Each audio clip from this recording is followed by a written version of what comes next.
to volunteer and just tell us what you talked about, any particular insights you came up with. Yeah, love to hear it.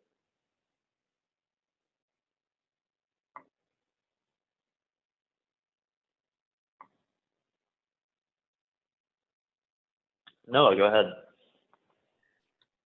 So I was in breakout room 2, and I think one of the things that was interesting that we discussed, a lot of us started talking about like access to food first, about like how like living in these areas where public transportation makes it difficult, and how it relates to college students. But then Sabarish kind of reminded us that there's more angles to food insecurity than just the ability to access to food, and how it also includes like if that food is healthy and nutritional or not. And so that, for us, started a more interesting conversation about like how the standard American diet isn't super good. And like, even if you as a college student have access to the dining halls, like you kind of have to go out of your way to try to eat super healthy. Like if you just ate what they served you, like it wouldn't be super nutritious, and you would have to like only eat like the fruits and vegetables that they serve as like a side. Absolutely. Like talking about the smaller corner stores that can be counted as larger supermarket chains when thinking about where grocery stores are placed.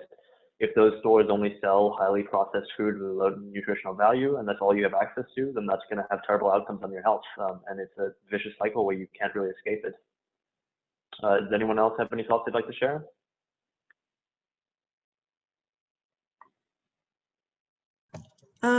My group brought out, somebody from my group brought up an interesting point that like the media and just people in general generally normalize college students not having the correct nutrition, just, like surviving on ramen all the time or something like that.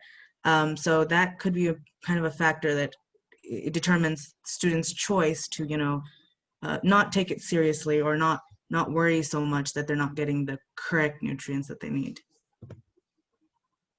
Yeah, absolutely. The struggle meal culture can be pretty toxic. I mean, this then ties into the whole idea of the way that eating disorders are portrayed in the media. Yeah, we could really go a whole lot of directions with that. But yeah, really good points for food insecurity as well. Any other thoughts from anybody? My group, we talked about like the effect of food insecurity on college students, and we kind of started talking about how meal plans are really wasteful and overpriced as well, and a lot of college students don't have like the income for that. And then I did the math once, and like if you ate every day of the week at a dining hall twice a day, your meals would be about $10 each, which is a lot for most people, especially college students, and especially when I could go out to eat for cheaper than that.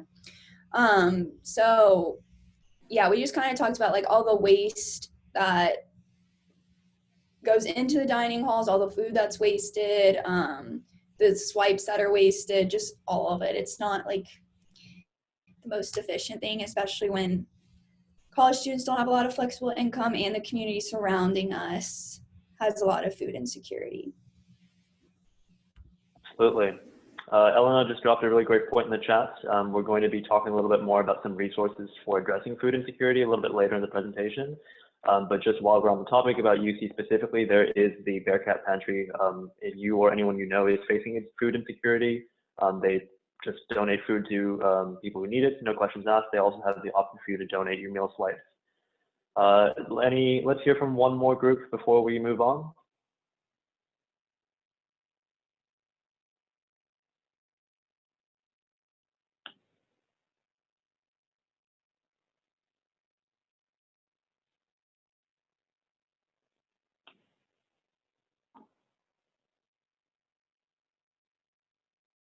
Feel free to just raise your hand or unmute yourself and start talking.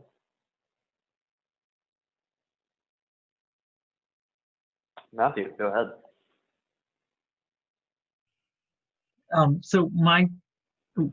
Apologies. So in our breakout room, we talked a bit about a specific example. Sam lives in the north side of Cincinnati, so we were able to, he had reported that most of the community is facing some amounts of a food desert. They tried to open a new grocery store there, and those plans fell through.